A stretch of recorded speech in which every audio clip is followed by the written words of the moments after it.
यीशु ने भविष्यवाणी की थी कि अंतिम दिनों में झूठे भविष्यद्वक्ता उठ खड़े होंगे जो इतने प्रभावशाली चिन्ह और चमत्कार दिखाएंगे कि सच्चे विश्वासी भी गुमराह हो जाएंगे।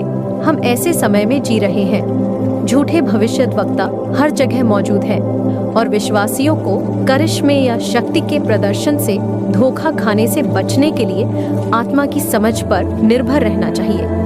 यहूदा 1 से 3 से 4 की आयतों को अगर आप पढ़ेंगे तो आप पाएंगे कि यहूदा के समय में झूठे शिक्षकों ने कलीसिया में घुसपैठ कर ली थी।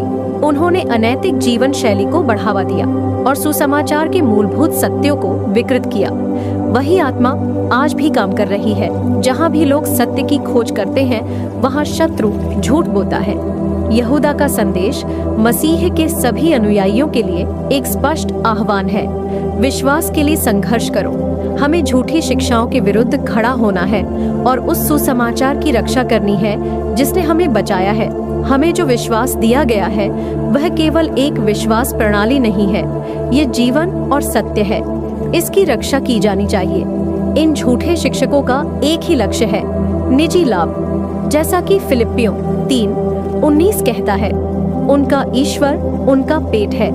वे अपने स्वार्थ के लिए सुसमाचार को तोड़ मरोड़ कर पेश करते हैं। उन्हें परमेश्वर के राज्य में प्रवेश करने में कोई रुचि नहीं है और वे दूसरों के लिए भी प्रवेश कठिन बना देते हैं। फिर भी हालांकि हमें झूठे सिद्धांतों का विरोध करना चाहिए। हमें व्यक्तिगत हमले करने या बदनाम करने के लिए नहीं कहा गया है। ये मसीहा का मार्ग नहीं है। हमें साहस पूर्वक लेकिन प्रेम के साथ सत्य बोलना चाहिए। हमारा सुधार सत्य पर आधारित होना चाहिए और ऐसे हृदय से किया जाना चाहिए जो विभाजन की नहीं बल्कि पुनर्स्थापना की इच्छा रखता हो।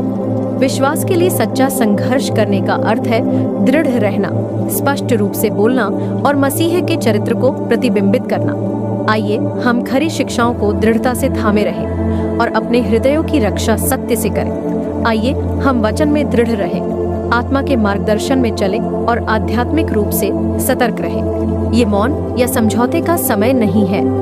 ये विश्वास, सत्य और उन आत्माओं के लिए संघर्ष करने का समय है जो दांव पर लगी है।